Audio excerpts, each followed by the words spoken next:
नमस्कार दोस्तों, मैं हूं अंकित सिंह। तो जैसा कि तुम लोग जानते हो मेरी पिछली प्रीवियस वीडियो से कि मैं एक्स मुस्लिम्स को ज़्यादा सपोर्ट करता हूं। अब क्यों सपोर्ट करता हूं वो तो बता लिया है, अगर नहीं पता है तुम लोगों को तो डिस्क्रिप्शन में जा सकते हो। अभी आते हैं नेक्स्ट बात पे, जो कि इस वीडियो में हम लोग बात करने वाले हैं कि हम कुछ हदीसों के सूरा नंबर के सहित जो भी लिखी होती है बातें वो दिखाने वाले हैं, और उससे मैं प्रूव करना चाहता हूं, सिर्फ और सिर्फ इतना प्रूव करना चाहता हूं कि ये हदीसें यहाँ पे क्यों हैं, ऐसा क्यों लिखा गया है, ये आप हमें जवाब देना।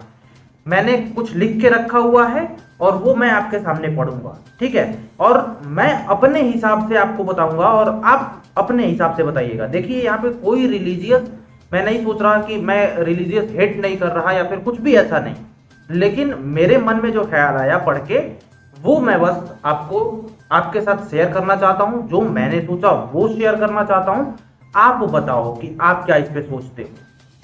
चलो, एक बुक है, एक हदीस है अल कुरान नाम की, ठीक है, उसमें 9th सूरह अत-तौबा सूरा नंबर 9.5 में ये लिखा गया है, फिर जब हराम प्रतिष्ठित महीने बीत जाएं तो मुशरिकों को जहां कहीं पाओ कत्ल करो, उन्हें पकड़ो और उन्हें घेरो, और हर घात की जगह उनकी ताक में बैठो। यदि वे तौबा कर ले और नमाज कायम करें और ज़कात दें तो उनका मार्ग छोड़ दो, निश्चय ही अल्लाह बड़ा क्षमाशील दयावान है।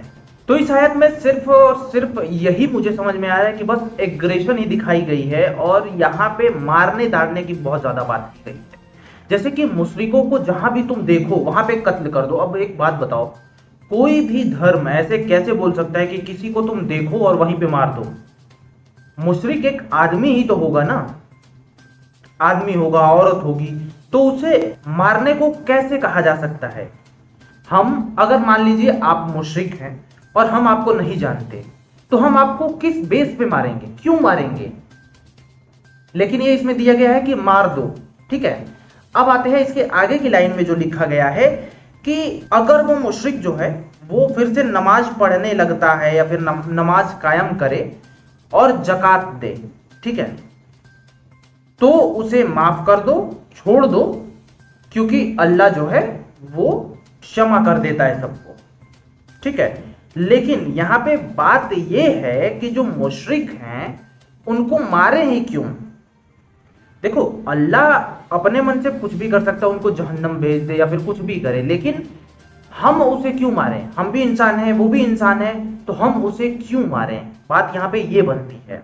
तो अगर आप मुस्लिम हो और मैं आयतें दिखा रहा हूं आपको, ठीक है, अपनी स्क्रीन पे, उर्दू में भी है, हिंदी में भी है, तो आप मुझे बता सकते हो कि आखिर ये लिखा क्यों गया है। एक मत बताना, ये बात मत बताना कि वो पहले के अनुसार लिखी गई है, क्योंकि हमने भी महाभारत, गीता, जो भी रामायण पढ़ी है वो भी बहुत पहले की गई थी, लेकिन आज भी वो प्रैक्टिकल लाइफ में चल रही हैं, ठीक है। तो ये मत कहना कि प्रीवियस टाइम के लिए कहा गया है, इसमें तो ये कहीं पे लिखा ही नहीं गया कि ये पहले के लिए कहा गया है, ठीक है, जिस टाइम में हो रहा था उस टाइम के लिए कहा गया है।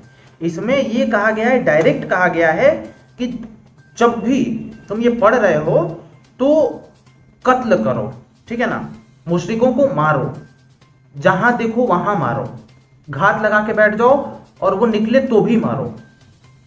तो ये इसमें तो टाइम को बांधा ही नहीं गया है, इसमें बोला गया है कि आप पढ़ रहे हो तो आप इस पे इंप्लीमेंट करो, ठीक है ना। तो ये मत कहना कि ये प्रीवियस टाइम के लिए कहा गया है।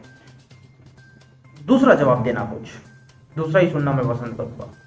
मैं एक बार फिर बता दूं कि कोई भी रिलीजन से मेरा कोई भी मैटर नहीं है। मैं गीता भी पढ़ता हूं, मैं कुरान भी पढ़ता हूं, और बस एक सिमिलरिटी खोजता रहता हूं, क्योंकि दिमाग थोड़ा क्यूरियस है, तो जानना चाहता है कि आखिर क्या, कैसे, क्यों। चलिए मिलते हैं नेक्स्ट वीडियो में। आप हमारे, उम्मीद करता हूं कि आप हमारे क्वेश्चन का आंसर जरूर देंगे।